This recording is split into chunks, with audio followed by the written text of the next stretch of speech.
untuk menyelesaikan masalah publik dan meningkatkan kesejahteraan masyarakat, namun masyarakat tidak selalu berada pada posisi yang sama ya dalam mengakses ini sumber daya, kesempatan, akses, kekuasaan, dan manfaat serta pembangunan itu sendiri. Perempuan dan laki-laki sebetulnya dapat mengalami dampak kebijakan yang karena adanya perbedaan ya, karena kebijakan itu tidak sama mereka mendapatkan dampaknya karena kebutuhan, peran sosial, akses ya terhadap sumber daya, kontrol terhadap sumber daya, kesempatan, posisi, beban kerja, pengalaman, diskriminasi, bahkan stereotip ya, kondisi sosial dan ekonomi dan budaya. Karena itu kebijakan yang tampaknya netral belum tentu menghasilkan dampak yang adil kepada baik perempuan maupun laki-laki, kepada citizenship-nya, kepada warganya gitu ya.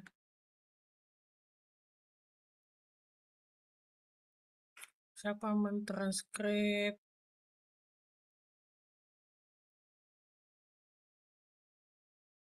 Aduh, nggak jalan.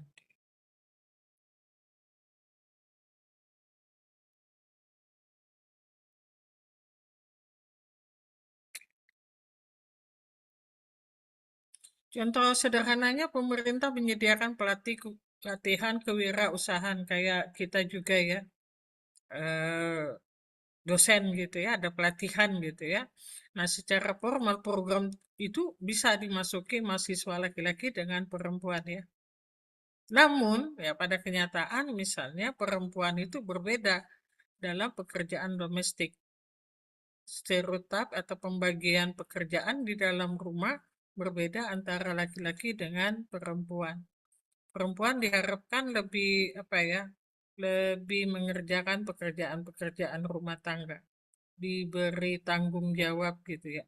Nah, inilah salah satu alasan mengapa kebijakan publik itu perlu dianalisis menjadi dengan perspektif gender tadi. Ya, misalnya kita lihat bahwa di perkebunan atau pertanian gitu ya. Nah, selalu yang kalau kita lihat berdasarkan time allocation itu lebih banyak perempuan yang mengerjakan pekerjaan di perkebunan. Namun tetap saja ya, kalau ditanya statistik yang punya pekerjaan itu adalah laki-laki karena stereotipnya itu Pak Tani, bukan Bu Tani. Sama juga pekerjaan misalnya eh, kalau di Palembang tuh bertenun ya, atau bikin kain apa namanya kain jumputan. Perempuan akan bekerja setelah pekerjaan rumah tangganya selesai. Ya, pulang lagi mereka mengerjakan pekerjaan yang apa namanya domestik mereka. Kemudian hasil hasil pendapatan mereka bukan untuk mereka sendiri, gitu ya. Nah, inilah yang menurut UN Women ini menjelaskan bahwa pendekatan gender responsif menuntut agar perbedaan dan ketimbangan gender diperhatikan secara sistematis dalam penelitian, pengumpulan data, analisis, ya, konsultasi, perumusan, pelaksanaan, monitoring, dan evaluasi kebijakan pemerintah. Nah, kita masuki konsep, ya, apa yang dimaksud dengan gender? Ada yang bisa? Gender itu apa? Halo? Halo? Dua? Halo? Halo Ibu, Saya sampai berapa ya? 3 kali ya. Kalau nggak ada yang nyaut, saya matiin ya. Karena nggak ada yang memperhatikan. Kata tertibnya demikian. Oke. Gender itu merupakan konstruksi sosial ya yang mengenai peran dan tanggung jawab, perilaku, harapan, relasi dan kesempatan yang dilekatkan masyarakat kepada perempuan dan laki-laki. Jadi kalau kita ngomong gender itu ada relasi. Tapi kalau kita ngomongin perempuan itu tentang perempuan saja atau tentang laki-laki saja. Jadi beda ya, tentang perempuan tentang laki-laki, kalau kita ngomongin gender, otomatis kita melihatnya dalam kacamata relasi antara laki-laki dengan perempuan. Misal, pelatihan tadi, siapa yang bisa mengaksesnya gitu ya? Dalam arti bukan secara peraturan, tetapi secara sosial, budaya, dan tanggung jawab gitu loh. Ada pelatihan, tetapi perempuan kan harus diwajibkan untuk mengerjakan pekerjaan rumah tangga, sehingga mereka atau mendahulukan ya banyak kalau misalnya ya banyak di dalam satu kesatuan, misalnya dalam waktu yang sama, perempuan itu lebih banyak mengalah, terutama ketika anaknya masih kecil gitu ya. Padahal tanggung jawab untuk pengasuhan anak itu kedua-duanya. Misalnya juga keluarganya atau anaknya ada disabilitas ya. Banyak sekali perempuan itu yang resign, berhenti bekerja. Padahal kan tadi dari segi pendidikan bisa saja perempuan lebih tinggi gitu ya. Walaupun peraturannya tidak ngomong itu gitu ya. Kayak di sekolah apa ya, Pertamina gitu ya. Nah, juga begitu ya. Untuk yang di kapal tanpa ada peraturan, walaupun peraturan yang membolehkan semua akses, tetapi di dalam diberikan kesempatan atau ini ya pada pelaksanaannya ya tidak sama ya akses antara perempuan dan laki-laki kalau kita ngelihat di pendidikan. Oleh karena itu United Nations Women atau United Nations menjelaskan bahwa gender itu sebagai atribut sosial dan kesempatan yang berkaitan dengan menjadi laki-laki dan perempuan. Jadi kalau jadi perempuan sepertinya harus mengalah gitu ya. Serta hubungan antara perempuan dan laki-laki maupun antar kelompok tersebut. Jadi kadang-kadang eh, selain ada bias gender juga kelompok ya, ras ya, gitu-gitu ya juga ada. Jadi diskriminasi itu biasanya atau stereotype itu tidak hanya satu misalnya gender itu. Sudah disabilitas, gender, dan pakai ras juga gitu ya. Nah, biasanya begitu ya, enggak single gitu ya soal gender itu. Jadi gender adalah konstruksi sosial, sedangkan jenis kelamin atau seks itu berkaitan dengan karakteristik biologis. Ya, makanya kita ngelihat ada perempuan, tetapi kesehariannya atau kehidupannya seperti laki-laki atau sebaliknya gitu ya. Akibat dari konstruksi tadi, konstruksi sosial budaya. Kalau naik genteng perempuan tidak boleh gitu ya, atau nangis laki-laki nggak boleh gitu. Bukan karena kodrati mereka. Nah ini ya perbedaan seks dan gender itu. Kalau seks itu jenis kelamin, gender itu karena pengaruh sosial dan budaya. Ya, ini kita bisa ngelihat bahwa budaya Jawa laki-laki nggak apa-apa, apa gendong anak, dulangi kasih makan anak. Kalau di Sumatera Selatan kayaknya agak-agak gimana gitu ya. Kemudian kalau jenis kelamin itu biologis, relatif bersifat biologis, jadi misalnya adanya tumbuh organ reproduksi, ya, melahirkan, hamil, dapat menstruasi itu karena reproduksi jenis kelamin, ya. Kalau misalnya ngangkat batu gitu ya, ngangkat batu naik pohon itu bukan, ya, itu karena persoalan sosial budaya. Atau nyapu rumah atau nyuci piring itu bukan karena seks ya laki-laki bisa perempuan juga bisa karena ada sosial budaya sehingga salah satu kelompok jenis kelamin dianggap tabu gitu ya saru untuk melakukan peran tersebut contohnya perempuan mengalami menstruasi nggak bisa dihindari. eh Kalau gender itu relatif bisa berubah ya. Saya dulu kuliah di FISIP ya. Itu nggak boleh perempuan pakai celana sepan ya. Apalagi jeans itu nggak pakai rok. Perempuan nggak boleh pakai sepatu kets gitu ya. harus pakai yang untuk orang kerja gitu ya, pakai rok gitu. Nah, sekarang udah berubah gitu ya. Jadi kalau namanya gender itu bisa berubah. Kalau dulu kita saru ngelihat laki-laki pakai baju pink, kalau sekarang di FISIP ya pakai baju pink gitu ya. Jadi berubah. Nah, misalnya pembagian peran itu dipengaruhi oleh norma masyarakat tadi gitu ya. Karena perempuan hamil sehingga pengasuhan itu menjadi kewajiban perempuan. Itu enggak gitu ya. Kalau belajar dulu ya Nabi juga eh, ngurus anak ya, asuh anak, kemudian juga numbuk gandum gitu ya. Ketika menstruasi juga mandi satu bejana dengan istrinya, jadi menstruasi itu bukan kotor karena sunatullah reproduksi gitu ya. Nah, contoh perempuan dianggap lebih cocok mengasuh anak gitu. Sehingga kalau ada peluang, ada karir, ada beasiswa, ini kadang-kadang perempuan mundur ya karena urusan anak atau menikah.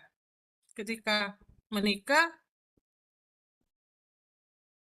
ya itu tadi banyak yang sekolahnya atau S2-nya nggak selesai gitu ya. Atau di peta kompli ada urusan keluarga ya, terutama anak dengan mau selesaikan tesis misalnya. Ini Pilda saja yang kuliah, yang lain mana? Izin Ibu untuk hostnya sudah dialihkan ke Ibu.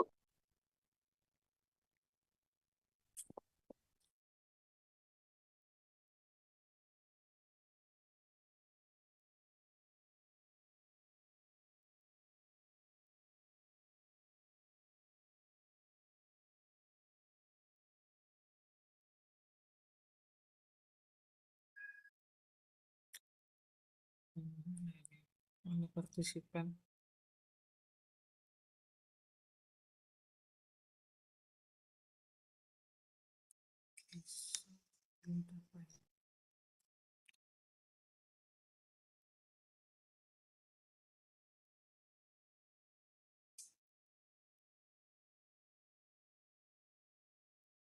Itu kamu co-host. Jadi kamu record juga, record juga ya.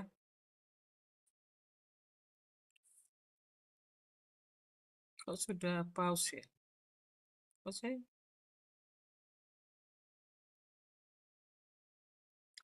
nggak ada akses itu ya. Serah lah.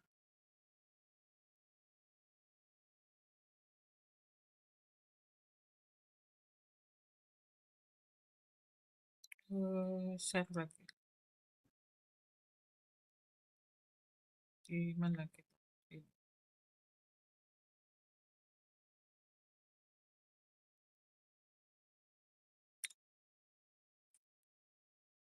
Oke, jadi konsep dasar gender itu gender ada beberapa ya, ada gender equality, ada equity gitu ya.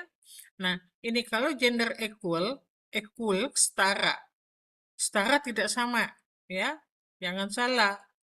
Jadi kita itu bukannya mengejar sama, nggak mungkin sama ya. Tadi eh, reproduksinya beda gitu ya. Nah, kesetaraan gender berarti perempuan dan laki-laki memiliki hak dan tanggung jawab, kesempatan, akses, dan peluang yang setara. Jadi kalau misalnya harusnya misalnya ibu-ibu dalam rumah tangga, itu ya, di rumah tangga itu sebetulnya setara dengan ibu-ibu yang bekerja. Harusnya dianggapnya setara. Atau bahkan sama dengan bapaknya yang bekerja. Gitu. Jadi nggak ada harusnya menghina ibu rumah tangga yang 24 jam ngurus anaknya gitu eh, menjadi kelompok yang apa ya, yang boleh jadi korban kekerasan atau boleh itu sangat-sangat nggak boleh karena kita sudah kalau di dalam teori sosiologi itu adalah kita teori fungsional ya. Ada suaminya bekerja di luar dan ada yang harus ngurus anak gitu kan sudah sepakat ini.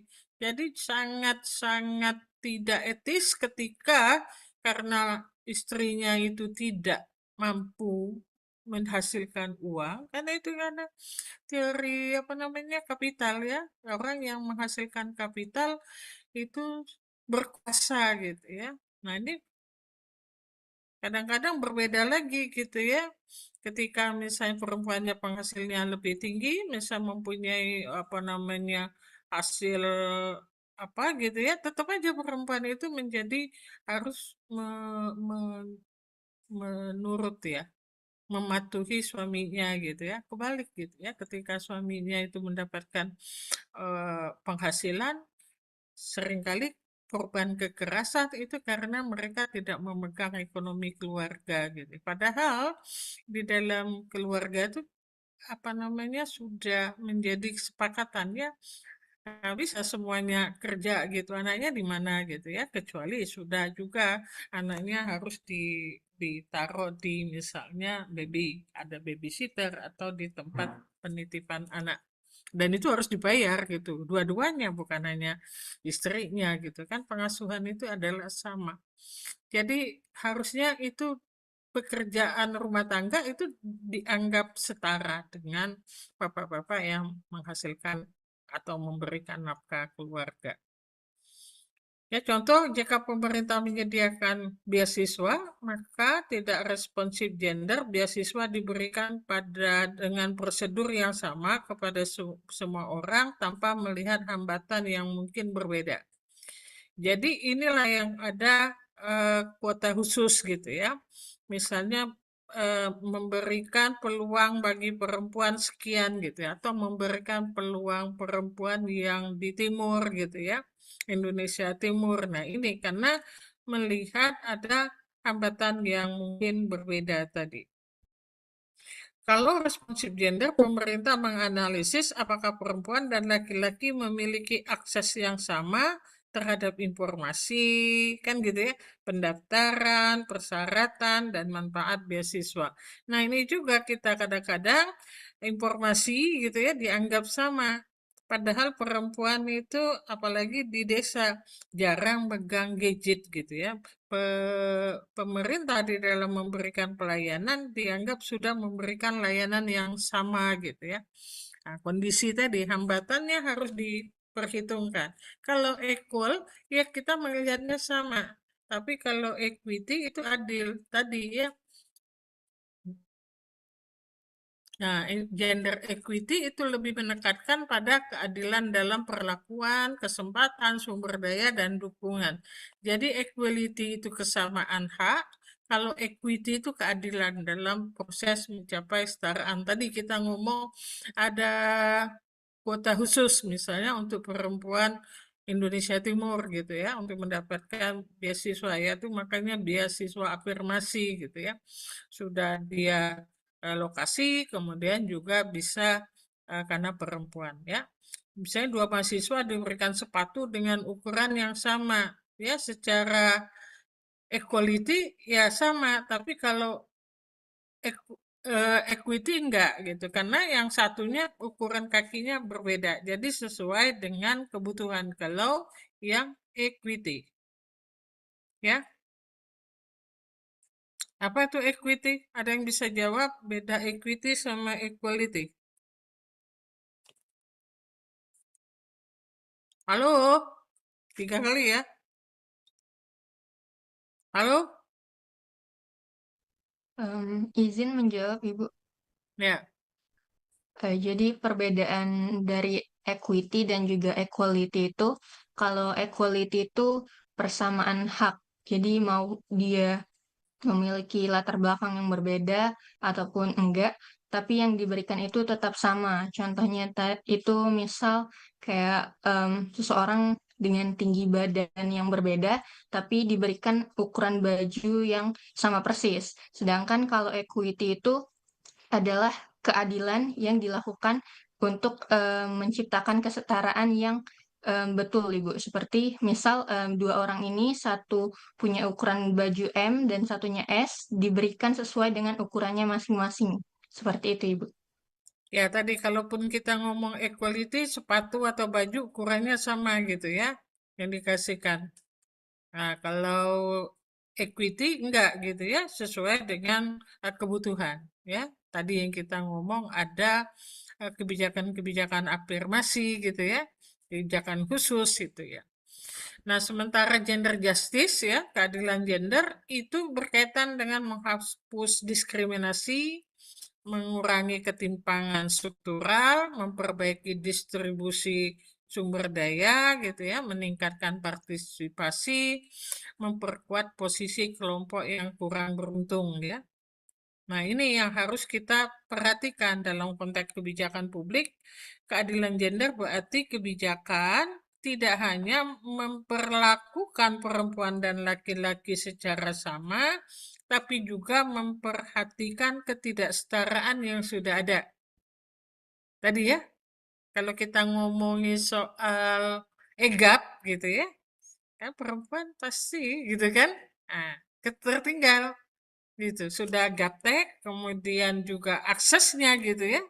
Itu kemungkinan yang di apa namanya di daerah-daerah terpencil itu. Jadi kita nggak bisa sama seperti misalnya pengalaman kemarin kami waktu dengan ILO. Jadi orang apa namanya di Snaker itu sudah merasa sudah berbuat banyak karena sudah membuatkan platform-platform pelatihan gitu ya. Ya, melalui online gitu. Sementara yang ingin ditargetkan itu akan adalah orang-orang yang kelompok rentan tadi, yang kadang-kadang nggak punya sinyal gitu. Bahkan kadang-kadang nggak punya HP. HP cuma satu dan itu dipegang bapak-bapak gitu ya. Nah, jadi kadang-kadang kita kacamatanya sudah memberikan equality gitu ya. Nah, padahal ada hambatan, ada kondisi sosial ya gitu yang membuat tidak tadi ya nggak bisa diakses secara sama tadi. Ini harus dipikirkan ya ketika kita membuat kebijakan itu.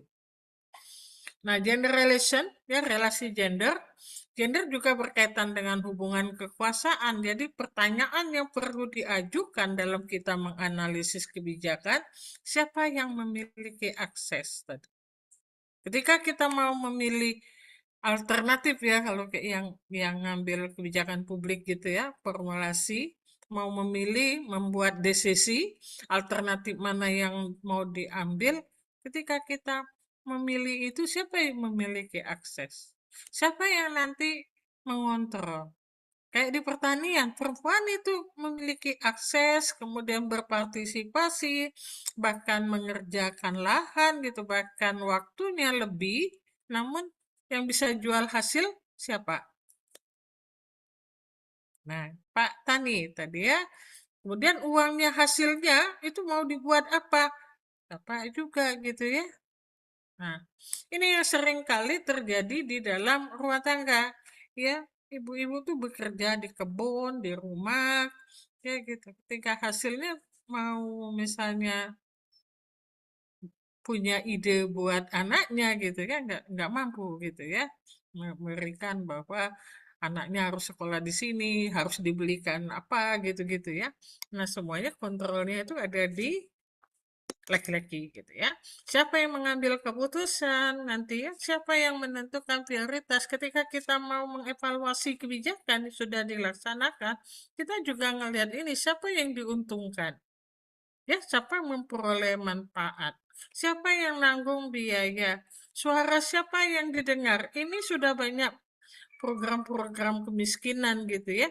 Nah, ketika mengajukan program, suara siapa yang didengar? Misalnya usulan, oh ada 1 miliar satu desa gitu ya.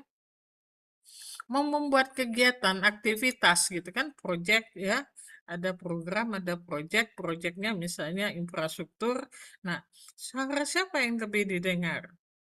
Nah, gitu ya. Biasanya kaum laki-laki dan kaum laki-laki itu juga ada diskriminasinya yang paling dekat gitu ya didengar oleh yang paling dekat kekuasaan yang didengar oleh pengambil keputusan itu. Nah, siapa yang tidak dilibatkan gitu ya? Misalnya program miskin, kita harus melihat ya orang miskin dilibatkan nggak buat untuk dirinya sendiri. Kadang-kadang nggak ya dari perspektif perspektif orang-orang yang elit di desa itu.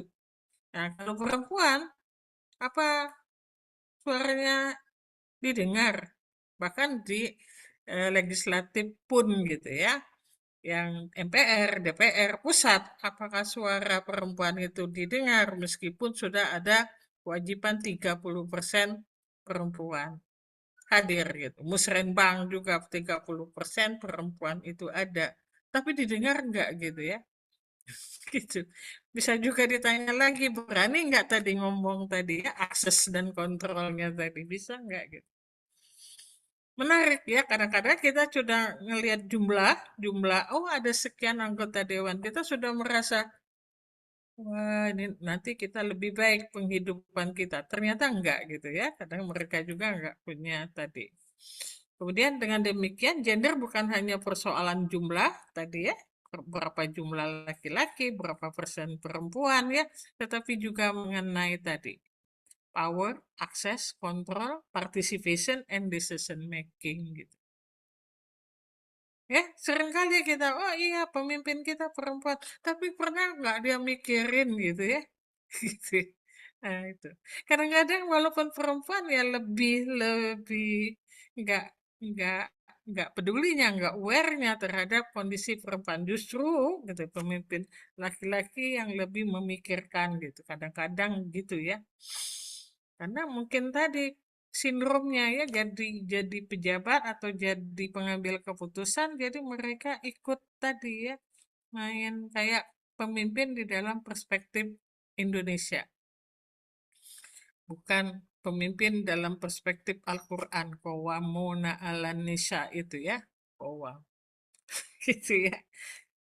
Pemimpin sama, kita ngomong terjemah pemimpin ya tadi yang main perintah, main tunjuk gitu ya, yang pakai pokoknya gitu kan, pokoknya kalau sudah pokoknya nggak bisa ini. Karena dianggap pemimpin itu maskulin, daerah maskulin gitu ya. Itu. Kalau ini nanti akan berini dengan ekofeminisme ya. Ekofeminisme itu melihat perempuan itu sebetulnya memelihara. Nah ini ya, itu ya counter feminisme gitu nanti ya. Nah, secara perkembangan pemikiran gender itu, nah, di dalam pembangunan ya, kalau dalam sosiologi beda lagi ya. Tadi yang Ibu ngomong ada yang teori apa namanya fungsional ya, teori yang kapitalis ketika kita ngomongin siapa yang punya menguasai kapital atau material gitu ya, dia yang kelompok yang berkuasa, tapi nggak terjadi pada perempuan. Meskipun perempuan itu kadang-kadang hasilnya lebih ini, ya tetap aja keputusan gitu ya. Tadi yang definisi ar-rijalu qawwamuna 'alan nisa tadi. Nah, itu yang kadang-kadang miss juga ya, meleset juga gitu. Nah, kita belum ya, kita baru ngomong ini dulu ya. Jadi pemikiran gender dalam pembangunan, kalau kebijakan ya pembangunan ya, tidak secara tiba-tiba pendekatan ini melalui atau ya evolusi ya.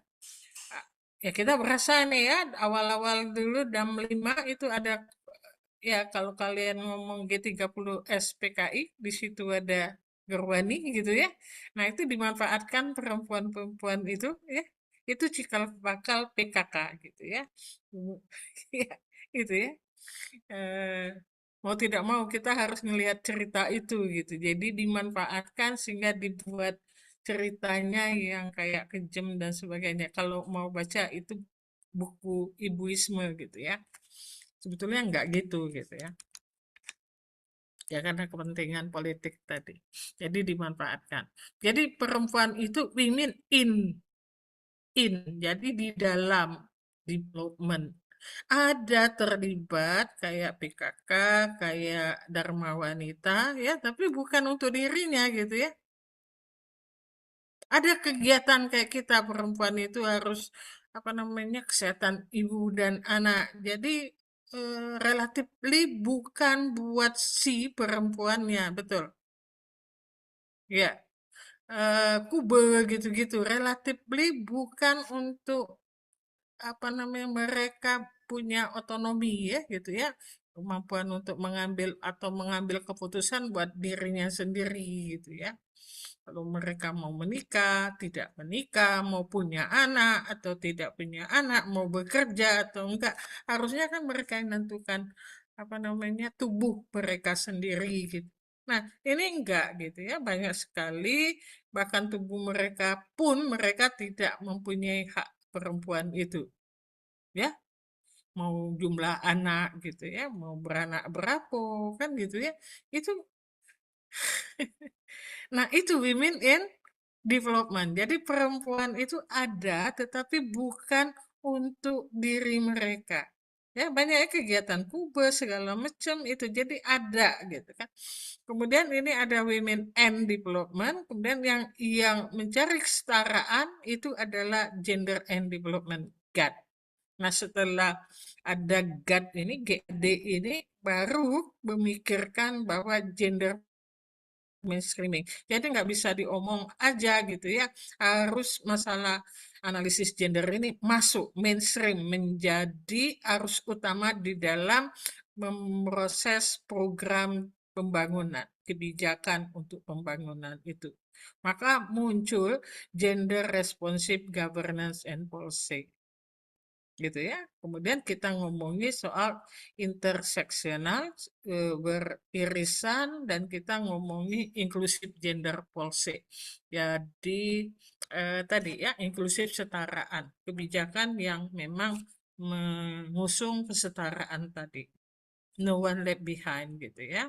Kalau no one left behind itu ada GEDSI, gender equality, disability and social inclusion. Tadi kita jadi kadang-kadang kita nggak bisa sudah perempuan daerah terpencil tadi kan tidak mempunyai akses. Nah itu yang kadang-kadang disabilitas pula gitu ya. Jadi orang-orang ini kalau kita ngomong administrasi publik, kebijakan publik itu siapa? Sering kan kalau ibu kadang ngajar hanya publik itu siapa. Jadi orang-orang citizenship ini buku Eran Pigoda, warga negara itu siapa? Iya laki-laki dan perempuan. Nah dilala kebutuhan dan ininya beda kepentingan laki-laki dengan perempuan gitu. Seringkali disamakan oleh si program pembangunan. Enggak gitu ya. Saya perempuan itu misalnya ada nilai value ketika nggak perlu sekolah tinggi-tinggi nanti ya dinikahkan dengan usia dini. Nah di situ kalau dinikahkan usia dini berarti ada persoalan kesehatan reproduksi, ya. Ada kesiapan tadi mental mereka gitu. Kalau dalam usia dini mereka sudah memiliki anak gitu ya. Proses itu kematangan mental itu ya. Nah, itu. Oke. Boleh nanya kalau sepanjang saya ngomong memberi ini, kalian boleh nanya ya. Ini penjelasan satu-satu ya per ininya. Women in Development with itu ya pendekatan Women in Development ini berkembang terutama pada tahun 70-an. Ya itu tadi ya, 65 gitu ya. Salah satu tokoh pentingnya adalah Esther Beseret ya. Itu Women, Rule and Economic Development ya bukunya. Yang menunjukkan bahwa perempuan memainkan peranan penting dalam kegiatan ekonomi dan pembangunan. Tetapi kontribusi mereka sering tidak terlihat tadi ya dalam statistik gitu ya.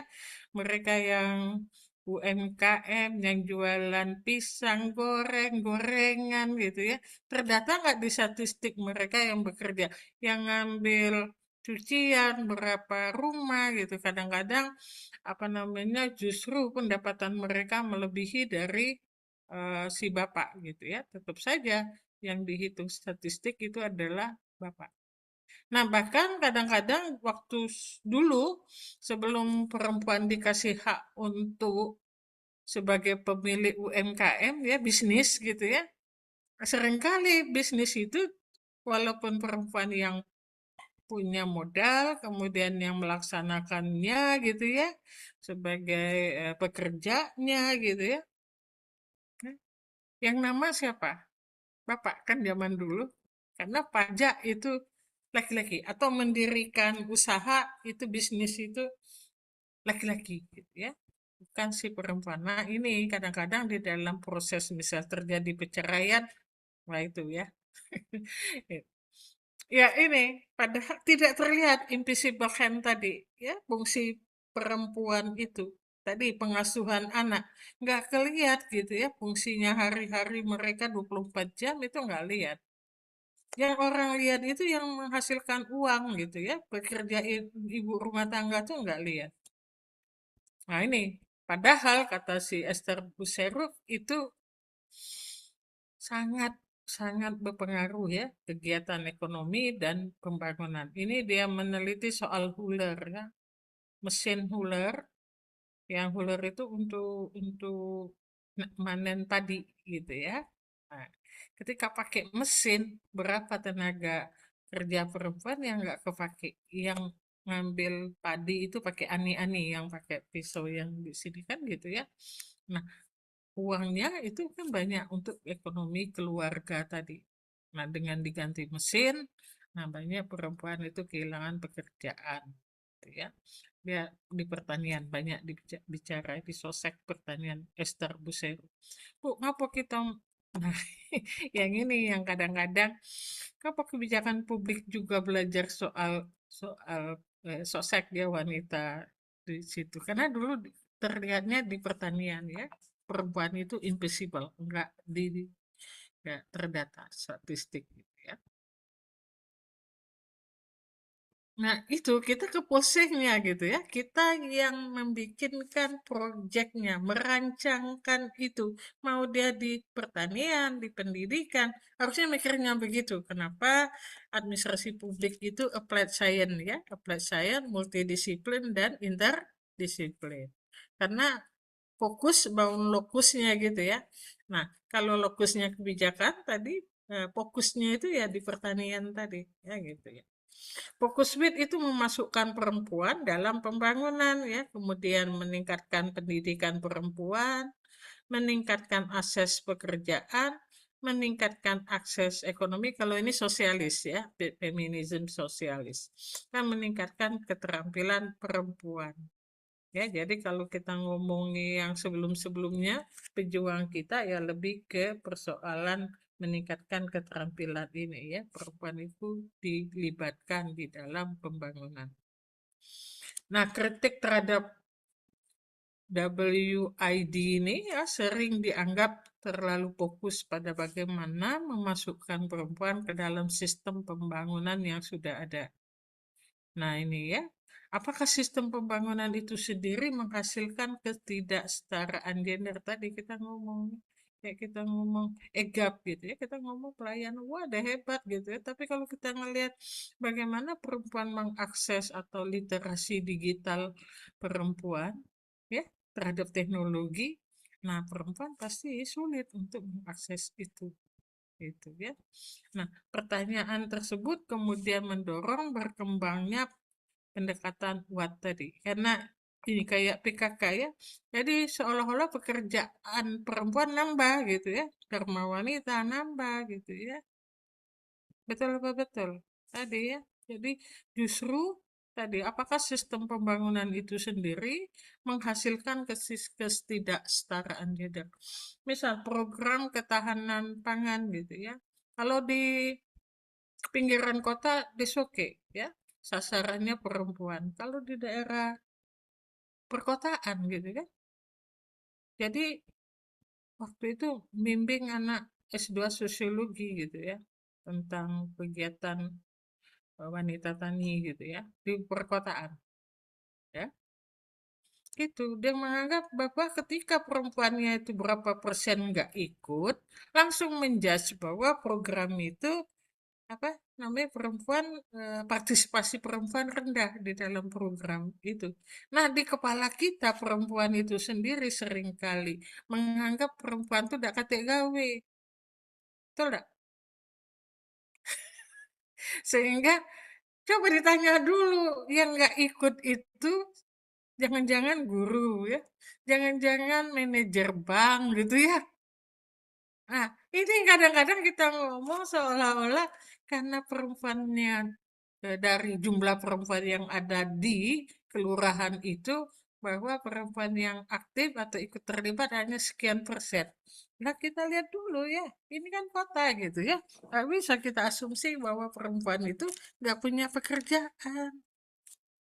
Itu sering kali ya begitu ya. Yang kayak ibu kan, saya nggak bisa terlibat di PKK gitu kan, di Dharma Wanita karena saya punya pekerjaan sendiri gitu kan. Tapi kan orang-orang ngelihat, wah ibu itu, nah gitu-gitu ya. Kita sendiri menghukum perempuan itu tanpa tahu persoalannya. Ya, kita sendiri yang menciptakan ketidakadilan tadi ya, ketidaksetaraan itu tadi. Oke, ini Women and Development ya. Ini berkembang pada tahun 70-an dan dipengaruhi oleh perspektif ekonomi, politik, dan ketergantungan. Ya, fokusnya bergeser dari perempuan yang belum masuk di pembangunan menjadi perempuan sebenarnya menjadi bagian dari pembangunan. Tapi beradanya di dalam pembangunan itu juga belum setara.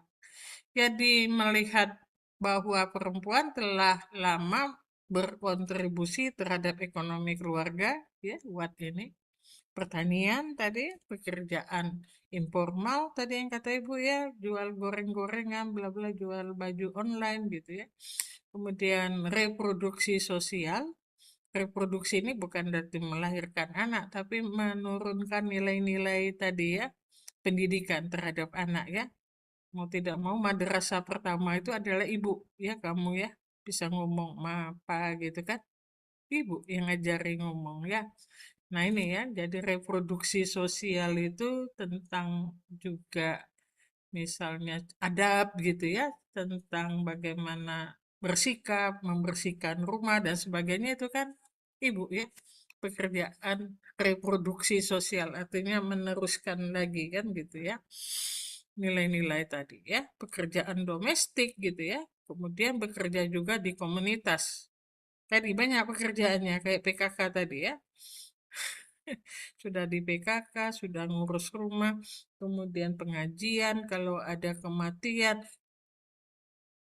ibu ya, ada tetangga yang lagi mau nikahan gitu kan, ibu ya. Berarti komunitas, pekerjaan komunitas gitu ya. Namun kontribusi tersebut sering tidak dihargai atau tidak terlihat tadi ya. Dalam komunitas, ada kematian, ada apa namanya, sosial, apa namanya, kapital gitu ya, gotong royong segala macam, itu lebih banyak dikerjakan perempuan ya. Nah, itu katanya, katanya kenapa umur perempuan itu lebih panjang, yaitu tadi perempuan sudah kebiasa multitasking tadi ya. Ketika tidak bekerja pensiun, ya mereka bisa ya di komunitas, di tapi kalau bapak-bapak karena itulah, jadi mereka stres sendiri, nggak punya pekerjaan. Akhirnya makan lagi, tidur lagi, makan lagi, nonton TV lagi. Nah, itu jadi pemicu penyakit katanya. Ya. Kemudian ada gender karena tidak terlihat tadi, sudah diakui ya. Ada fungsinya, jadi bukan hanya pengasuhan, bukan hanya mereka jadi objek misalnya pelatihan, kubus segala macam, tapi sudah dilihat kontribusi mereka terhadap ekonomi keluarga. Tapi nggak terlihat tadi ya. Nah, GAD ini tahun 80-an ada Coraline Moser, Naila Kabir, Kate Young, dan Diana Elson. Ini lebih banyak ke buku pembangunan ya. Kalau Caroline Moser itu memang perencanaan, planning ya. Nah, ya itu ya. Jadi God menggeser fokus dari women, jadi perempuan, menjadi gender relation. Artinya persoalannya bukan hanya apa yang dialami perempuan, tetapi juga bagaimana struktur sosial, ekonomi, politik, dan institusi itu membentuk hubungan yang sehat tadi antara perempuan dengan laki-laki. Ya, Jadi tidak ada lagi yang multi burden tadi ya. Nah, seolah-olah perempuan itu bisa galau ya, multitasking tadi ya. Iya, iya, iya ya. Kalau kalau ibu nggak ada itu timpang ya, nyari kunci, nyari apalah di rumah ya, pasti bu, bu, ya. Bapaknya juga bu atau ma gitu kan, semuanya gitu ya, multitasking tadi. Nah, ini Moser ya, kontribusi Moser ini analisis mengenai peran gender dan kebutuhan gender ya, jadi gender needs ya. Jadi ini tahun 89 saya S2 kajian wanita 87 ya. Gender planning in the third world. Jadi saya pakai buku ini ya memang baru gitu 89 ya. Ya, dia membedakan ada practical gender need ya, kebutuhan praktis yang muncul ya dari kondisi kehidupan sehari-hari, contohnya air bersih, pelayanan kesehatan, transportasi, pangan, itu tadi yang kayak kita kegiatan-kegiatan PKK tadi ya. Kemudian fasilitas penitipan anak. Ini gender practical gender need. Sampai sekarang masih orang memikirkan bahwa ketika ada project untuk perempuan, orang langsung, oh air bersih gitu ya, praktis. Nah, sementara katanya Coralie Moser ini ada strategic gender need ya, kebutuhan yang berkaitan dengan perubahan posisi dari relasi kekuasaan. Contoh, tadi kalau misalnya hak nama punya bisnis itu ya. Nah, kalau dulu kan Rijalu Qawwamuna 'alan Nisa, jadi bisnis si keluarga itu atas nama suami. Sekarang enggak ya, gitu. Jadi hak atas tanah ya. Kemudian hak politik gitu ya. Kemudian partisipasi dalam pengambil keputusan, perlindungan dari diskriminasi, kesetaraan dalam pekerjaan. Ini menuntut adanya perubahan tadi, perubahan yang sangat signifikan tadi ya, struktural. Jadi ini yang namanya strategi gender need. Jadi mengubah relasi itu ya. Nah, kalau yang ini memenuhi, oh ada atik banyu, ya sudah, siapi banyu. Oh banyak sakit gitu ya, ya layanan KIA. Ini kalau layanan kesehatan pun itu KIA ya, untuk ibu dan anak gitu ya. Kemudian transportasi gitu ya, ada pangan ya gitu yang lebih pendidikan setara ya, beasiswa gitu-gitu ya. Tapi bukan tadi yang dikatakan di Watt tadi bahwa mereka itu tidak apa tidak terlihat tadi ya fungsi mereka meskipun kita sudah mengakuinya gitu ya. Gender planning in the third world ya, meeting practical and strategical gender need ya. Jadi kita harus memilah. Kalau tadi kita ngomong kuota 30% perempuan itu praktikal ya. Nah, yang strategisnya itu ya dia mau ikut terlibat menyampaikan suaranya ya untuk hak-haknya sendiri gitu loh. Ya, mengubah struktur. Misalnya peraturan gaji gitu ya, UMR gitu ya. Nah, jadi memang strategi gitu ya. Ya, kenapa perempuan itu dianggap harus gajinya di bawah UMR? Kan ada perempuan yang nggak punya suami gitu ya, single parent gitu. Apa dianggap semuanya akan apa ditanggung sama pangeran, kata Cinderella kompleks gitu ya. Maka perempuan tuh nggak perlu sholat tinggi-tinggi dan gajinya itu nggak perlu sesuai ya, di bawah standar saja karena ada laki-laki gitu ya yang akan menghidupinya gitu ya. Nah, itu salah gitu ya.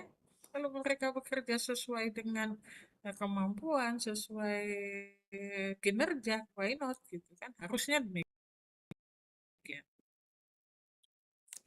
Kemudian Naila Kabir. Ini buku-buku penting ya, orang-orang penting gitu ya. Kalau di feminis lain lagi, ini kita ngomongin bahwa masalah gender itu untuk kepembangunan atau di kebijakan publik ya. Tadi ya. Naila Kabir memberikan kontribusi penting ya dalam konsep empowerment dan relasi gender. karya pentingnya Naila Kadir ini resources, agency, achievement, ya, reflection on the measurement of woman empowerment, development and change. Jadi ada perubahan 1999 ya, ini baru semua. Karena dulu awal-awal kajian wanita juga lebih banyak ke masalah psikologi gitu ya, psikologi, LSM ya itu ya. Jadi ada perubahan juga ketika Ibu masuk di kajian wanita UI itu ya, saya melihatnya ya di pembangunan gitu ya. Ya, meskipun kita sosialisasi tidak akan berubah kalau enggak di peraturannya diubah gitu ya. Implementasinya yang harus diubah gitu ya. Orang-orang yang duduk di situ pemikirannya harus diubah gitu kan. Kabir menjelaskan pemberdayaan melalui 3 unsur, resources, sumber daya yang tersedia bagi seseorang tadi. Mereka nggak bisa mengakses kalau mereka juga gaptek gitu ya, teknologi nggak nyampe ke mereka gitu kan. Kemudian agensi, kemampuan seorang untuk membuat pilihan dan bertindak. Nah ini yang kadang-kadang nggak punya pilihan, dipilihkan gitu kan oleh orang tua ataupun oleh masyarakat gitu kan. Kemudian achievement, hasil yang diperoleh dari pilihan dan tindakan tersebut. Nah kadang-kadang tadi yang Ibu bilang, meskipun mereka sudah misalnya bekerja, coba tanya ya, pengrajin songket dan itu, nah jangan nanya pengusahanya, cari yang gawe, yang begawainya itu. Duit ini buat apa gitu ya. Nah kadang-kadang mereka nggak punya tadi, nggak punya eh, untuk mengambil keputusan ya. Duit hasil ini untuk siapa ya? Tamara misalnya les apa namanya Mandarin gitu anaknya gitu kan, nggak punya, padahal mereka yang bekerja dan hasilnya itu begitu, apalagi untuk dirinya sendiri itu kadang nggak ada dikasihkan gitu ya. Sudah umur 40 tahun ya, belilah skincare gitu ya buat dirimu sendiri, enggak kan gitu ya. Jadi ya bapak-bapak malah menikmati itu. Nah, ini yang kadang-kadang orang penelitian itu nggak ngelihat tadi ya, siapa mengerjakan apa, siapa mendapat manfaat apa, mengontrol apa gitu di dalam rumah tangga ya. Itu. Kemudian kerangka ini sangat relevan untuk administrasi publik gitu ya. Ya tadi sebuah program pemerintah tidak cukup hanya memberikan resources tetapi juga harus menghasilkan agency plus achievement. Hasilnya, manfaatnya gitu ya. Mereka juga merasakan gitu ya. Mereka juga mau mengambil keputusan baik untuk masyarakatnya maupun bagi mereka sendiri. Naiklah kabir ya. Istilah feminis juga Naila Kadir ya. Nah, ada gender mainstreaming. Jadi dengan demikian harusnya program pemerintah itu ada perspektif gendernya. Jadi harus utamakan gitu ya. Jadi PUG, pengarus utamaan gender. Dalam apa? Dalam pembangunan, mulai perencanaan kan gitu ya, sampai kita mengevaluasinya. Mulainya kapan? Bisa di konferensi Beijing ya, 1995. Ada ya gambar perempuan itu ke tangannya banyak gitu ya. Hasil konferensi Beijing coba ya. Ya. Ya multitasking tadi semuanya dilakukan pemerintah ya, sudah disepakati oleh 189 negara yang itu ya, menempatkan gender mainstreaming ya sebagai mekanisme yang penting untuk mencapai kesetaraan gender. Kemudian pada tahun 1997 ECOSOC ya, ini badan PBB juga ya ekonomi, yang memberikan definisi yang sangat berpengaruh mengenai gender mainstreaming ya. Setiap kebijakan, program, dan tindakan yang direncanakan harus dianalisis berdasarkan kemungkinan dampaknya terhadap perempuan dan laki-laki. Coba pernah nggak selama sekolah di administrasi publik gitu dengar ini 1997 gitu ya, Setiap kebijakan, program, dan tindakan yang direncanakan harus dianalisis berdasarkan kemungkinan dampaknya terhadap perempuan dan laki-laki. Jadi pada waktu perumusan, formulation itu sudah analisis gender. Sampai di sini ada yang mau didiskusikan? Enggak. Kayaknya enak aja didengar ya. Pada kenyataannya sulit ya gitu. Jadi pengaruh samaan gender itu sudah digaung-gaungkan, itu mengintegrasikan perspektif gender dan ke seluruh proses kebijakan. Mulai kita mengidentifikasi masalah, ya, kemudian agenda setting, memilih mana yang tadi kan kita ngelihat, ya, siapa mendapatkan apa, siapa akses sampai kontrol ya, siapa itu pilihannya. Memformulasikan kan dampaknya baik terhadap perempuan maupun laki-laki. Kemudian mengambilkan keputusan.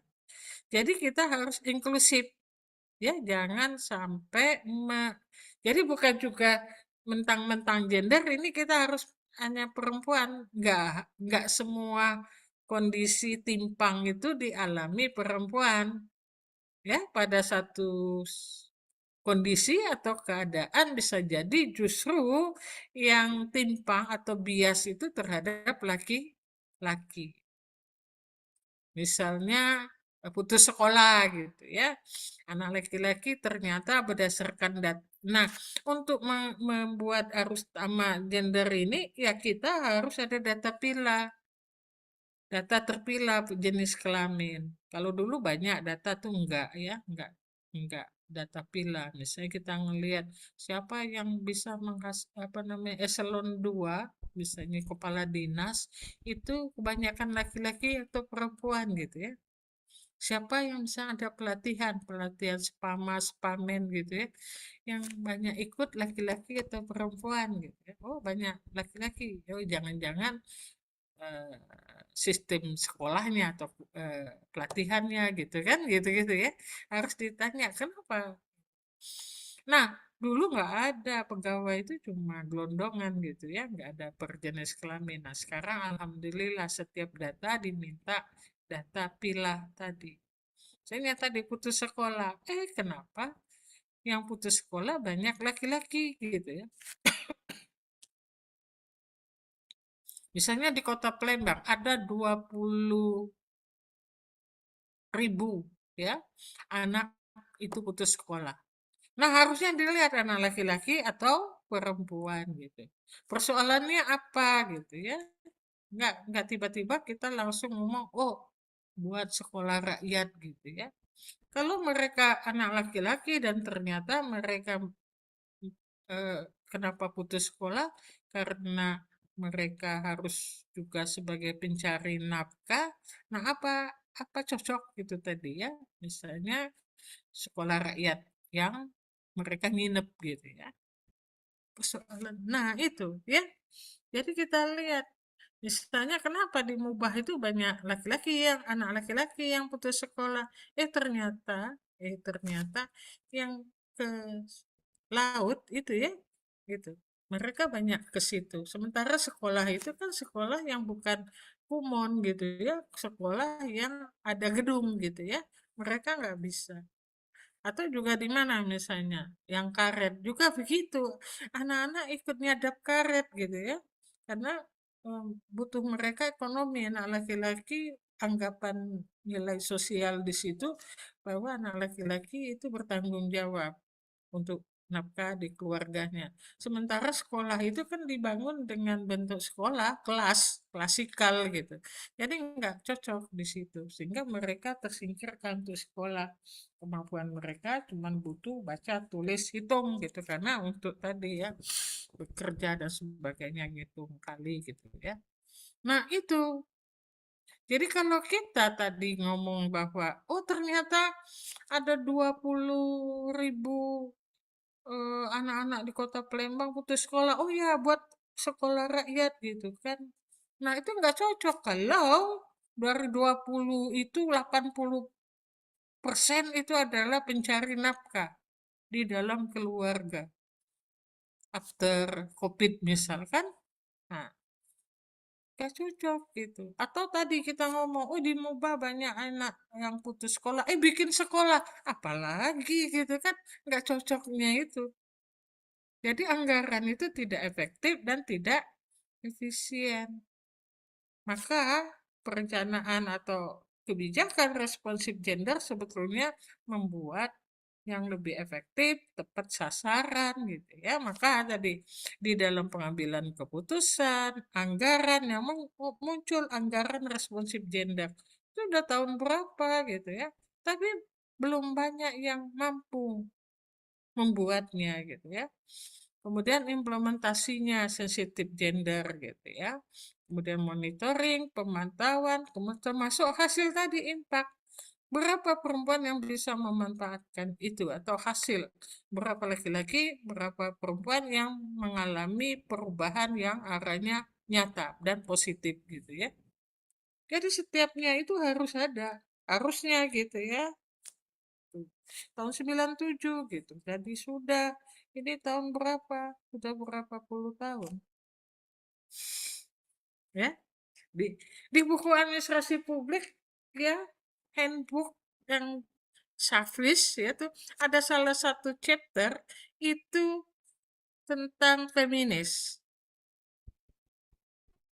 Eh, sebelum 97 berapa ya, tahun berapa? Itu Camilla Stevens itu ngomong Women in Public Administration, buku. Tapi nggak pernah orang ngelihatnya. Bahkan kalau nggak salah salah satu chapter di buku Thomas Erdai itu dia ngomongin soal perumahan yang agak memikirkan soal perempuan gitu. Case-nya satu, tapi nggak pernah orang ngomong. Naomi ini buku 90-an, 99, 98 itu banyak buku yang ngomongin soal ini ya, eh, wanita di dalam administrasi publik ini, Women in Public Administration. Coba cari aja buku-buku itu. Banyak. Kalau ibu dari dulu sudah ngumpulin itu, tapi dimakan raya bukunya.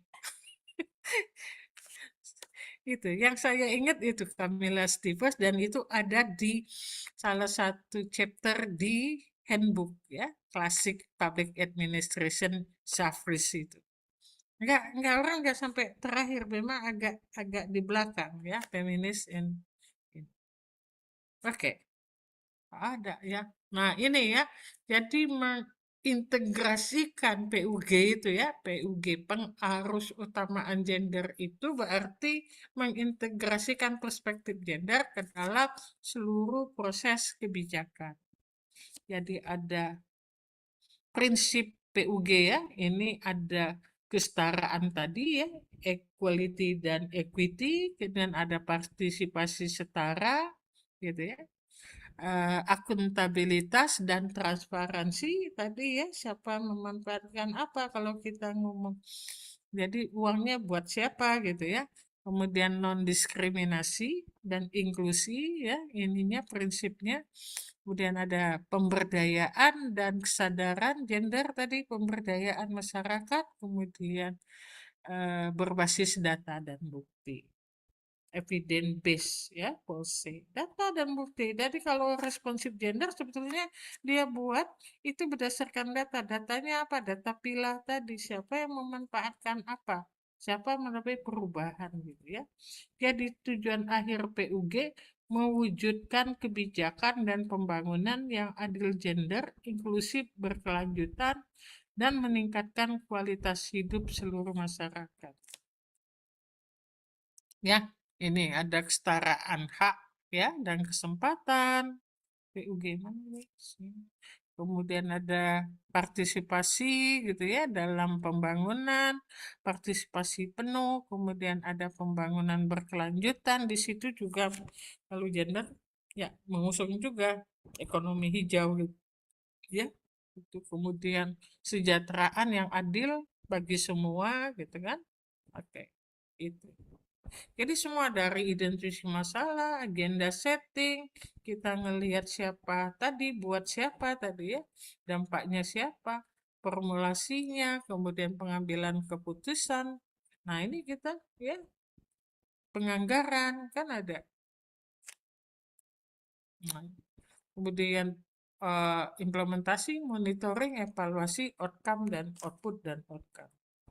Nah, perkembangan di Indonesia itu melalui instruksi ya nomor 9 tahun 2000. Sebelumnya banyak ya. Tapi yang PUG-nya ini dari 9 tadi 2000 ya. Impres tersebut mengarahkan agar gender diintegrasikan dalam perencanaan, penyusunan, pelaksanaan, pemantauan, evaluasi, dan kebijakan dan program pembangunan nasional. Sebetulnya di perencanaan pembangunan setiap tahun ini ada setiap perencanaan itu sampai semua ini menggunakan analisis gender, analisis wilayah, analisis kemiskinan gitu. Jadi prioritas itu kalau kita ngomong publik tadi berdasarkan prioritas ya benar di sini. Nah, kalau sekarang ada juga soal disabilitas harus masuk juga. Kalau kita menurunkan SDGs no one left behind tadi. Ya. Jadi bukan gender saja gitu ya. Termasuk disabilitas. Sama itu ya perjuangannya disabilitas tuh banyak sudah peraturannya, kebijakannya, tapi ya tadi ya. Ya. Jadi di administrasi publik juga masih bukan menjadi hal penting gitu ya. Meskipun SDGs sudah ngomong no one left behind, inklusi, ya gitu ya. Mata kuliahnya masih pilihan gitu ya. Juga memberikan pengertian gender sebagai konsep mengenai peran dan tanggung jawab laki-laki dan perempuan yang terbentuk dan dapat berubah berdasarkan kondisi sosial dan budaya. Jadi beda gitu. Kalau kita misalnya pengentasan kemiskinan gitu ya. Jadi kita melihat persoalan sesuai tadi wilayah. Tadi kan analisis wilayah. Di analisis wilayah itu ada sosial dan budaya. Akibat sosial budaya ada tadi kebutuhan dan kepentingan yang berbeda ya, gender need tadi ya. Ada yang praktikal dan apa namanya strategical tadi. Bukan mengubah suatu suatu usulan, usulannya tetap, tapi ketika kita ngomongin target grupnya ya. Bukan juga kita minta tambahi dananya, dana nggak bisa gitu ya. Tapi dari dana itu targetnya berapa perempuan dan berapa laki-laki. Jadi nggak merubah anggaran berbasis kinerja, enggak.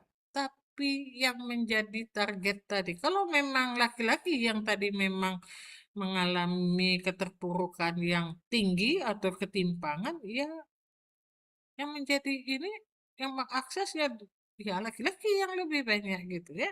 Yang memperoleh manfaat itu laki-laki tadi misalnya putus sekolah. Otomatis sekolahnya bukan sekolah klasikal lagi harusnya gitu ya. Nah, jadi dari bentuknya, desainnya, ya kebijakannya tetap sama ya, desain kegiatannya sama ya jenis kelamin, target grupnya itu ya, target sasaran kebijakan. Jadi perspektif gender bukan sekadar isu sosial, tetapi telah menjadi bagian proses administrasi pemerintahan dan pembangunan. Ada yang mau diskusi?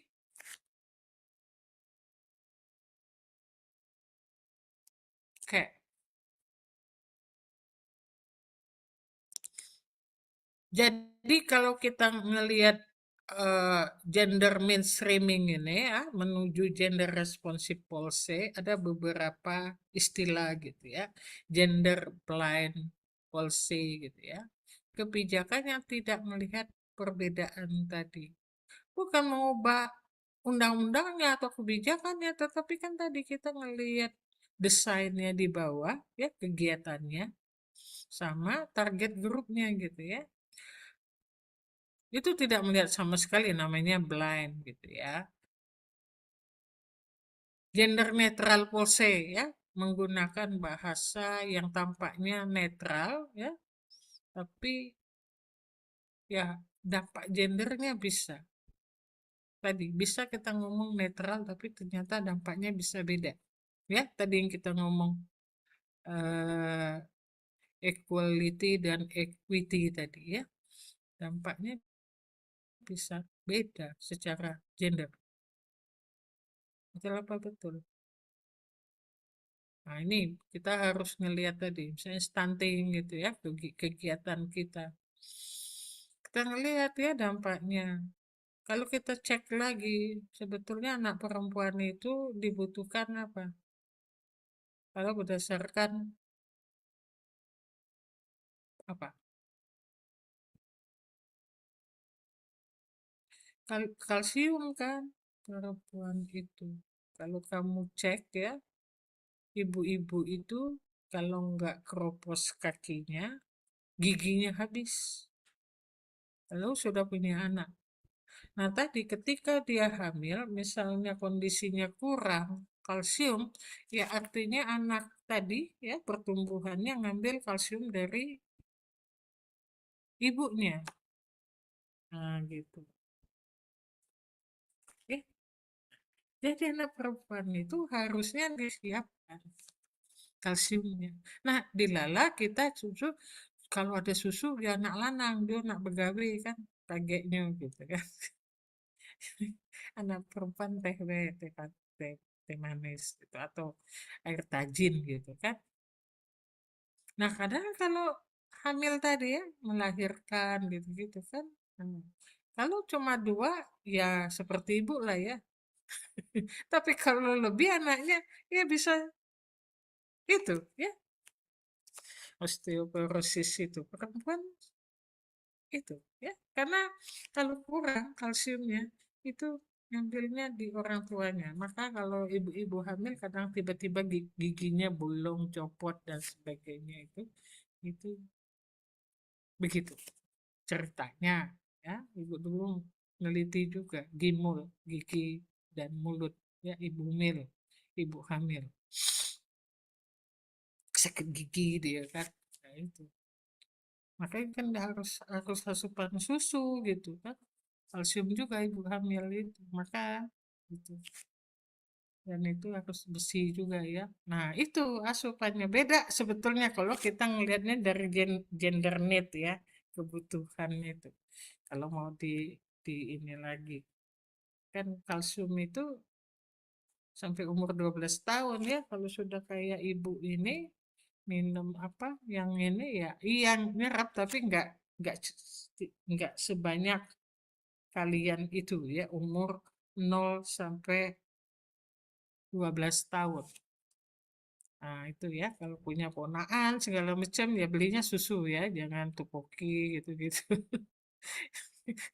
Kasih susu atau yang produk susu yang sudah olahan, es krim dan sebagainya gitu ya. Anak perempuan gitu ya.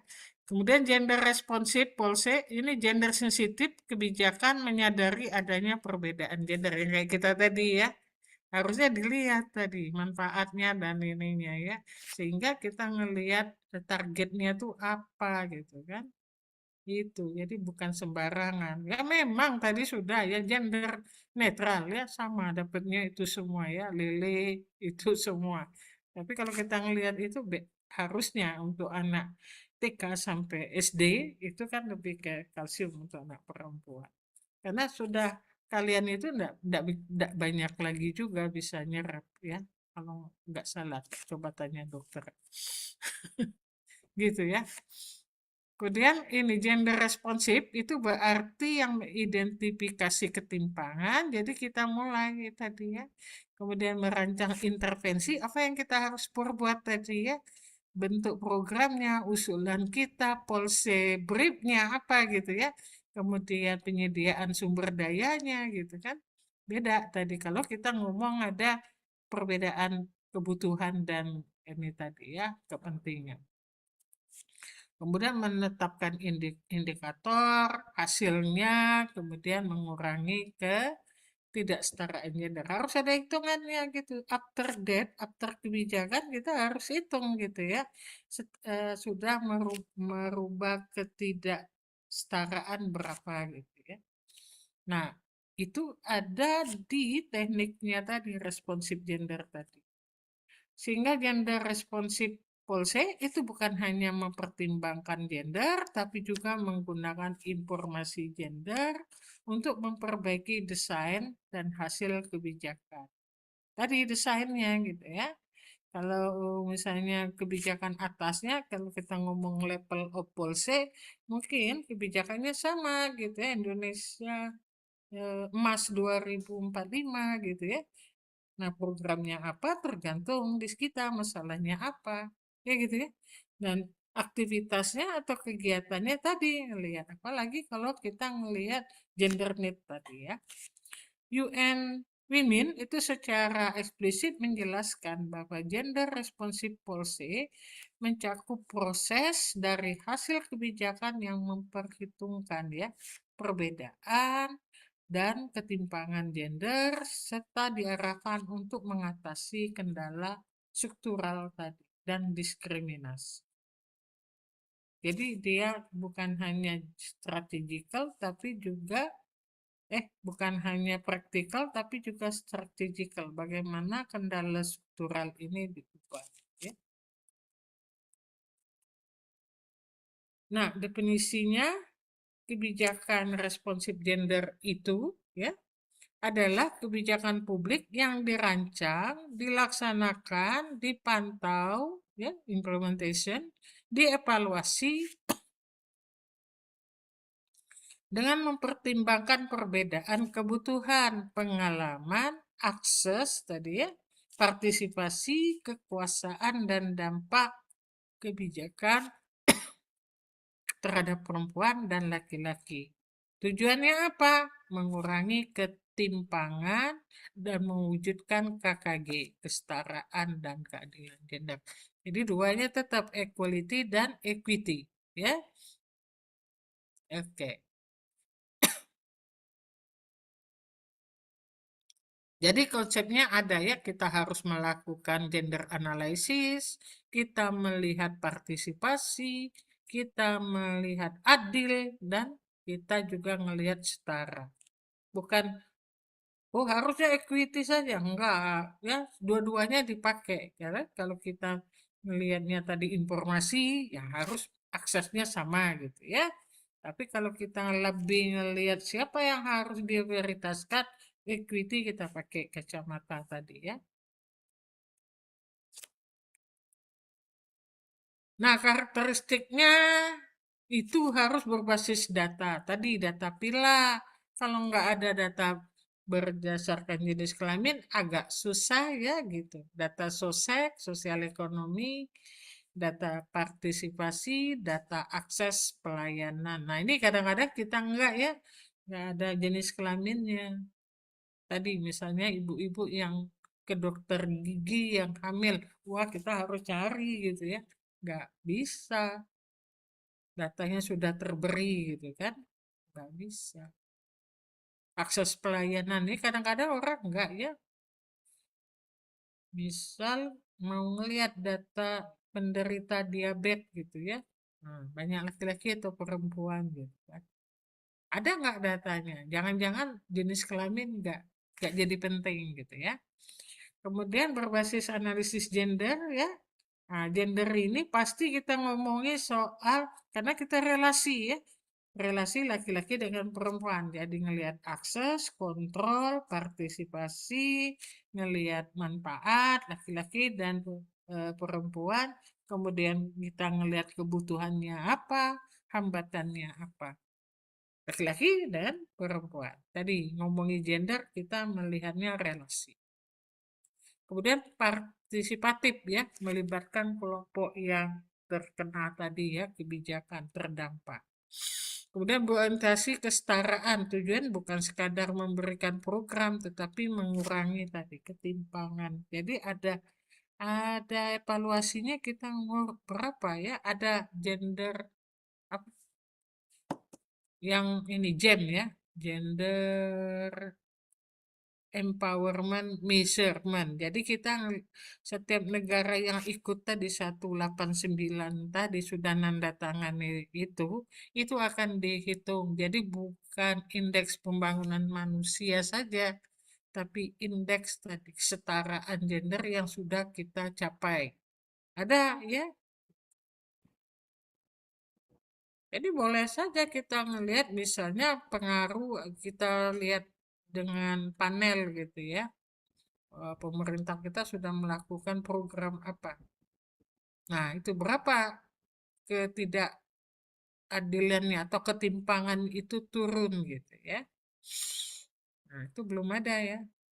Melihat itu data 2, jadi datanya ketimpangan gender sama apa program apa. Sosialisasi atau apa gitu ya. Atau desa apa ya?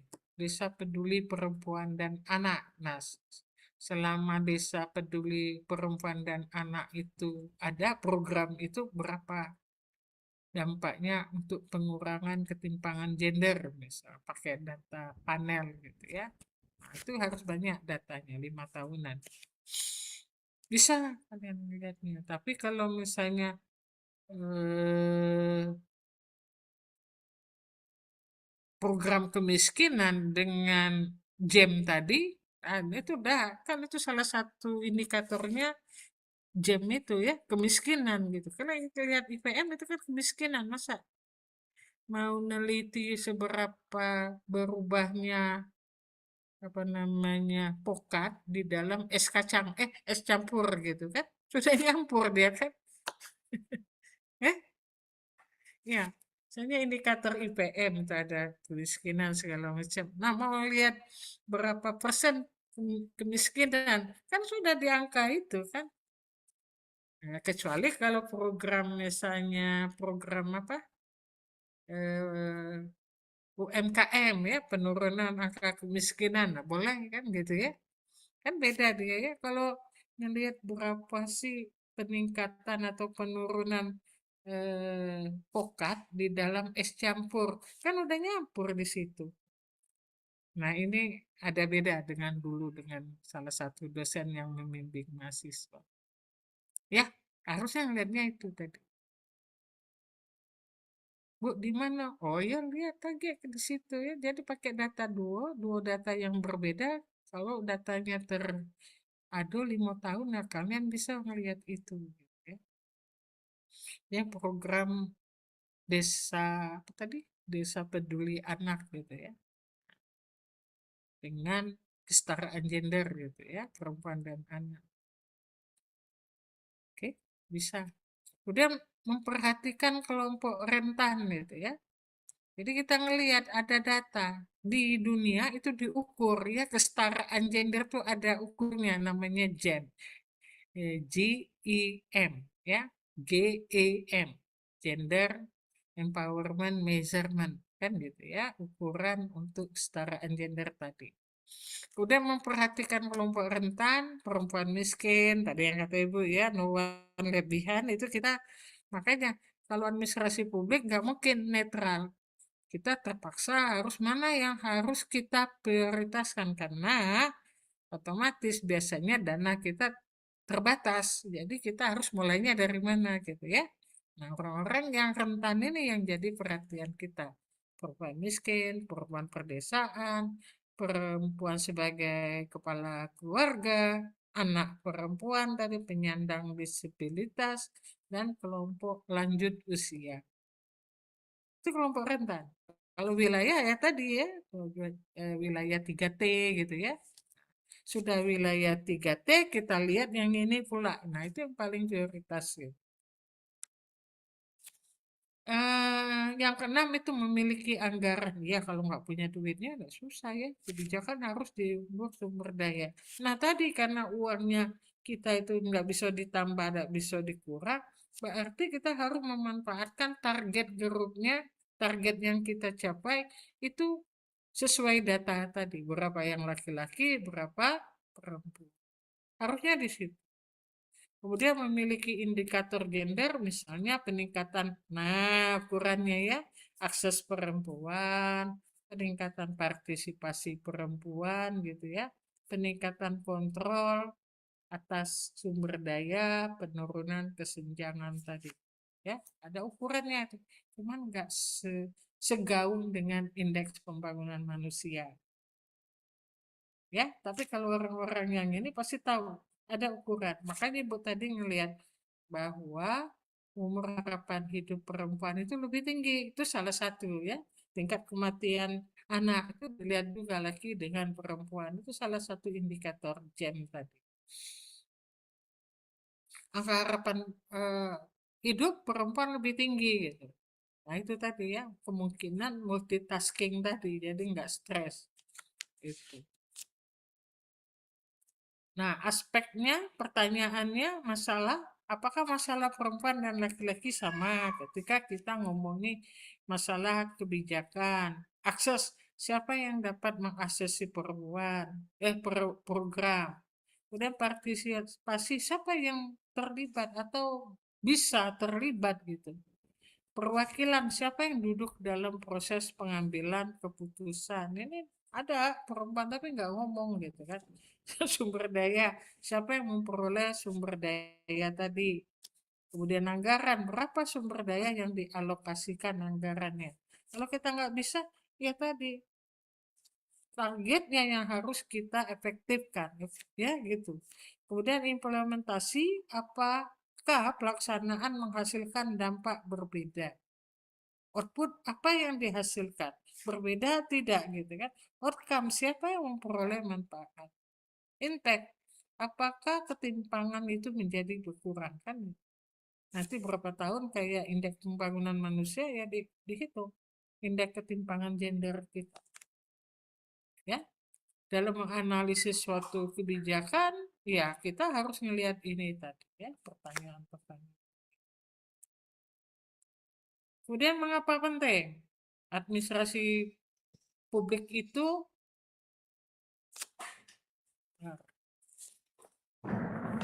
hei,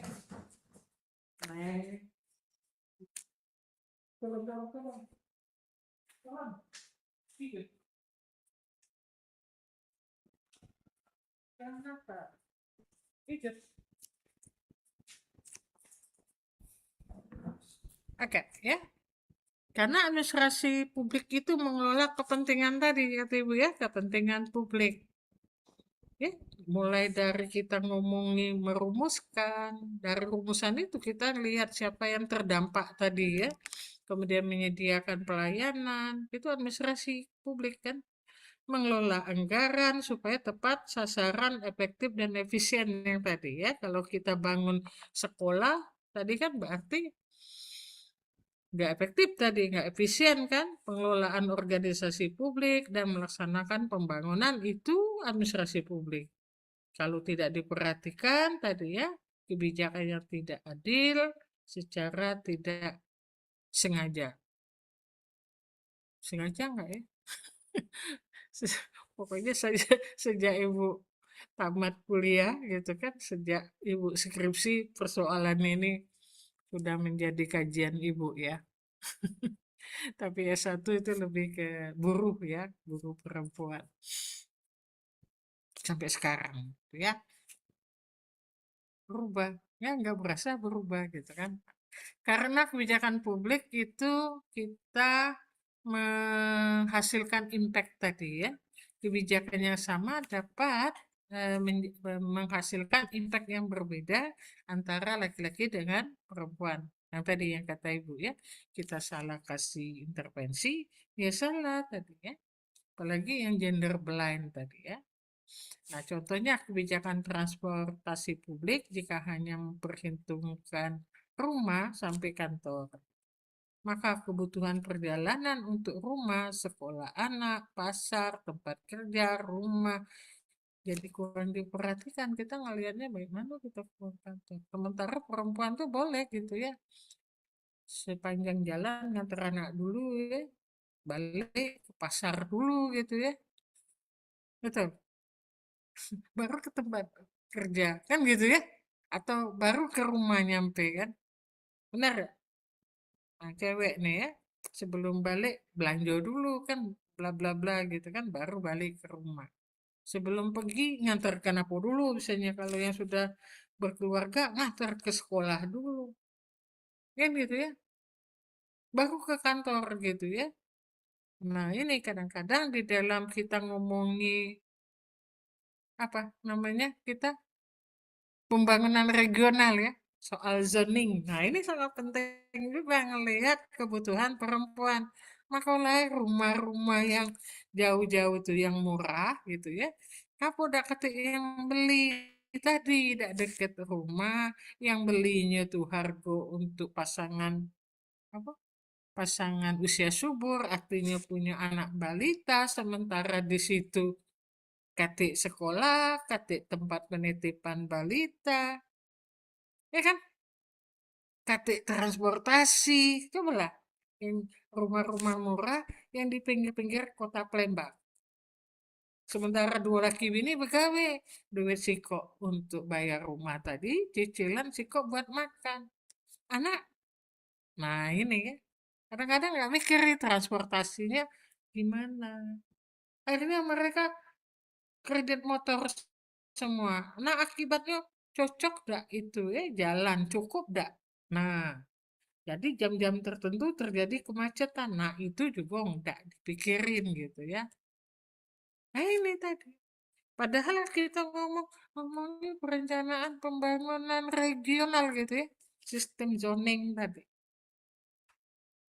Eh, nah itu. Dampaknya kalau kita tidak melihat aspek analisis gender. Jadi karena itu analisis gender ini membantu pemerintah memahami pola mobilitas yang berbeda tadi ya.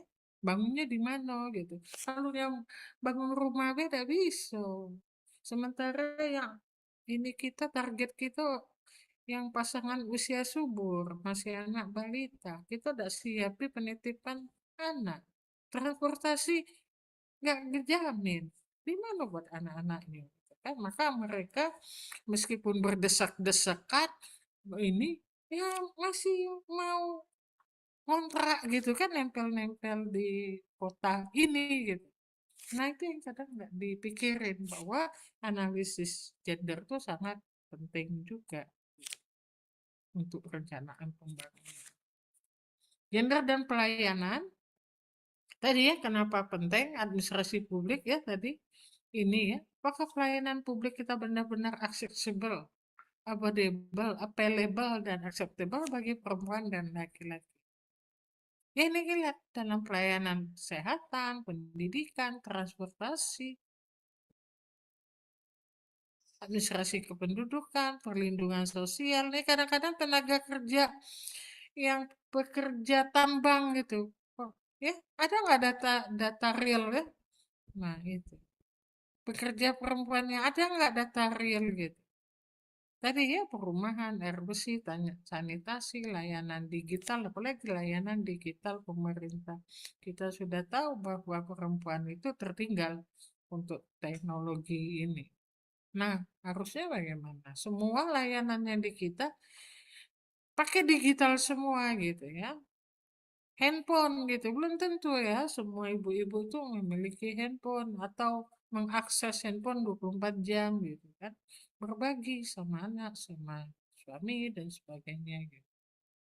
Itu harus dilihat. Nah, kadang-kadang kita puas tadi sama, kita sudah puas bahwa ada 30% perempuan gitu. Nah, nggak lihat tadi soal aksesnya ya, soal keterlibatannya gitu. Enggak. Kesehatan kita bisa ngelihat ya jenis kelamin gitu ya. Kalau ibu lihat di lansia, lansia ya, kalau nganter mamanya berobat atau neneknya berobat, lihatlah ya. Kalau lansia laki-laki gitu ya, yang nganter banyak ya, apa anaknya atau istrinya gitu ya. Tapi kalau perempuan kadang cuma diantar terus anaknya pergi lagi ya balik beli jemput. Selama dia berobat dia dewean gitu.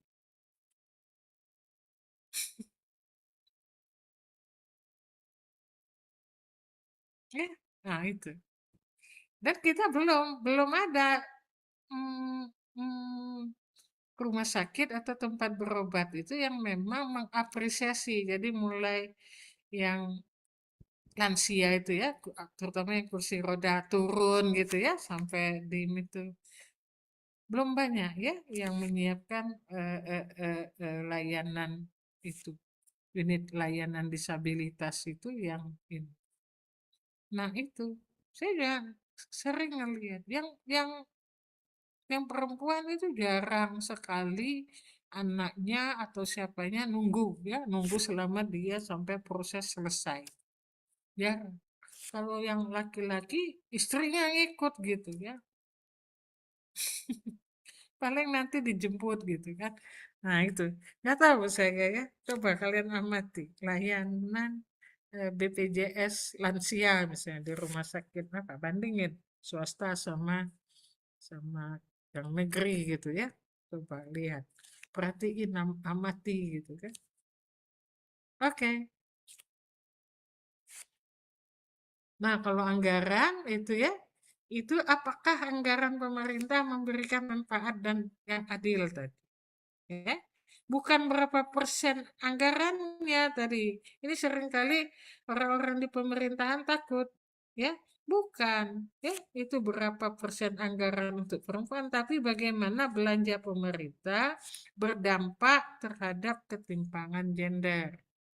Ini ya, siapa yang menggunakan jalan tersebut, ya, kapan digunakan, apakah aman bagi perempuan, gitu ya, halte bus gitu ya, apakah aman bagi perempuan, sampai jam berapa dia aman, apakah akses tersebut meningkatkan akses perempuan terhadap pendidikan dengan adanya jalan, pekerjaan, dan pelayanan publik.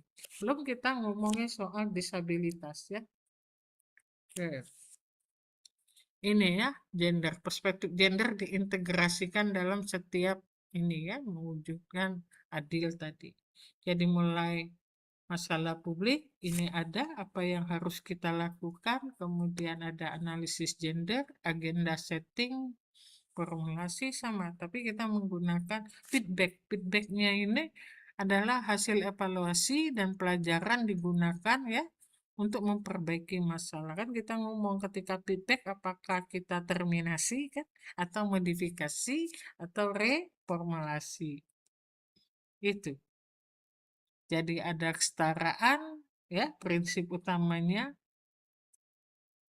Kemudian ada apa namanya, inklusi dan tidak meninggalkan siapapun. No one left behind di sini prinsipnya. Prinsip masukin gender ini di dalam untuk membuat kebijakan yang adil dan inklusi. Jadi ada hak ya, hak asasi dan keadilan gender.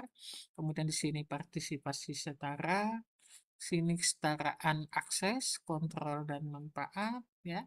Kemudian berbasis data dan bukti ya. Kemudian di sini ada akuntabilitas dan transparansi. Kemudian di sini inklusi, tidak meninggalkan siapapun gitu ya. Jadi munculnya kebijakan yang responsif gender ya, mendorong pembangunan yang inklusi, adil dan berkelanjutan. Ini ya, jadi ada anggarannya ya. Nah, responsif.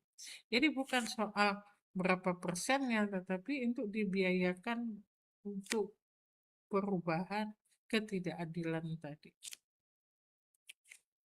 Model sederhana begini ya, masalah, kemudian kita ada data terpilah ya, terdisegrasi gitu ya, identifikasi isu dan ketimpangan, kemudian kita melakukan analisis gender, mau pakai apa, nanti ada model-modelnya ya.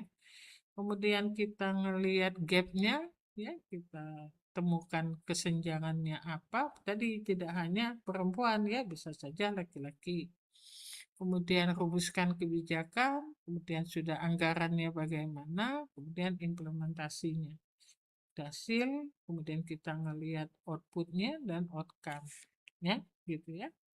Kemudian evaluasi, ya, apakah ketimpangan berkurang. Sampai jam tadi ya, jam, gender, ketimpangan jam. Nah ini ya bukunya Esther Beserut, jadi ya Coraline Moser, Naila Kabir, Kit Young, Dian Elson gitu ya itu tuh juga dipakai ya dia gender dan ekonomik penganggaran. Kit Young itu gender relation dan pembangunan yang memang larinya atau memang ininya pembangunan bukan feminis ya. Amartya Sen ini capability, freedom dan human development ya. Nancy ini Scott juga gender sebagai kategori analisis. Jadi ketika pembangunan ada bukunya ya Scott. Judith Butler itu gender sebagai konstruksi, kemudian UN Women gender mainstreaming, kemudian ECOSOC itu kerangka gender mainstreaming ya, Indonesia bentuknya pengarusan utama ya, PUG tadi yang 2000 ya nomor 9 tahun 2000. Nah, simpulannya ini ya, peran dan identifikasi sosial, peran dan relasi sosial, perbedaan dan ketimpangan, ketidaksetaraan. Kita melakukan analisis gender, ada gender mainstreaming ya, kemudian kita ada gender responsive policy kan, perjalanannya itu ya, pelayanan publik yang adil sekarang ya, layanan inklusif dan berkeadilan. Jadi bukan empowerment aja, tapi kita ngelihat equality dan equity tadi ya. Ada social justice ujungnya ya. Keadilan sosial.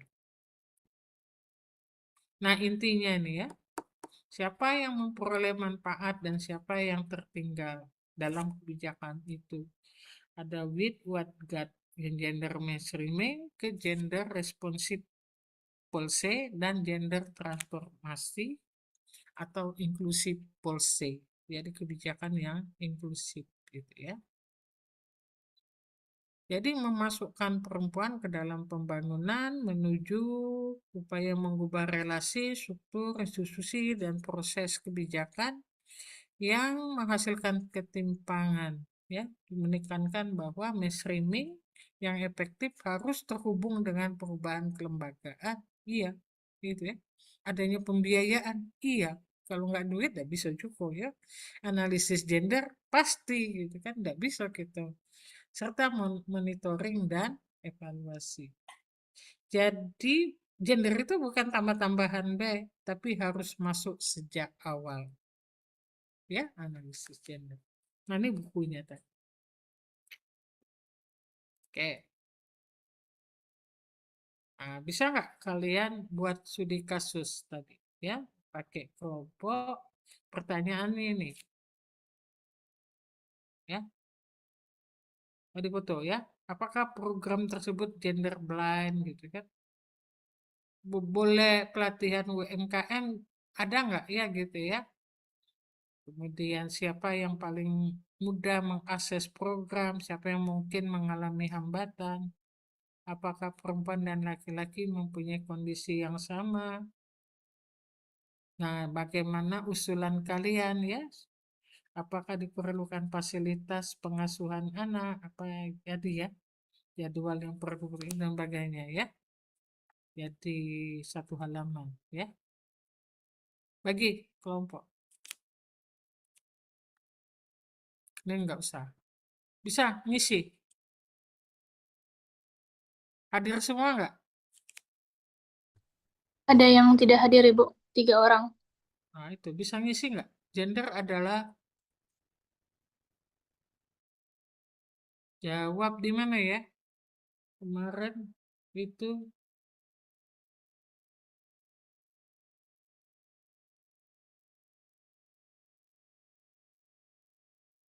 ada Google Drive enggak kalian? Coba jawab. Ya, 1, 2, 3, 4.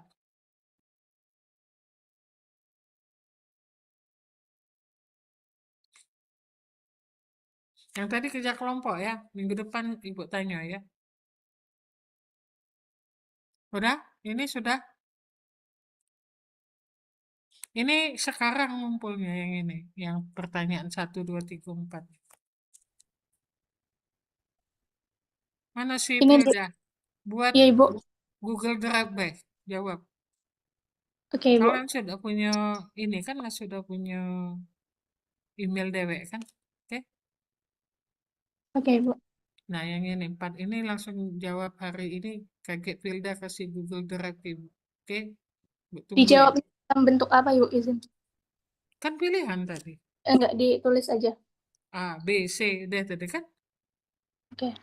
Untuk yang kelompok, satu kelompok kira-kira berapa orang, Ibu? Nggak usah banyak gitu. 7. Efektifnya berapa? 5 Biasanya 5 orang. apa 3? Sedikitan. Kaget udah kata yang ada yang gawe. Oke, ya. Pilda bikin Google Drive-nya ya. Masukkan itu ya. Kaget ke semua kegiatan masuk di situ semua ya. Ada pertanyaan?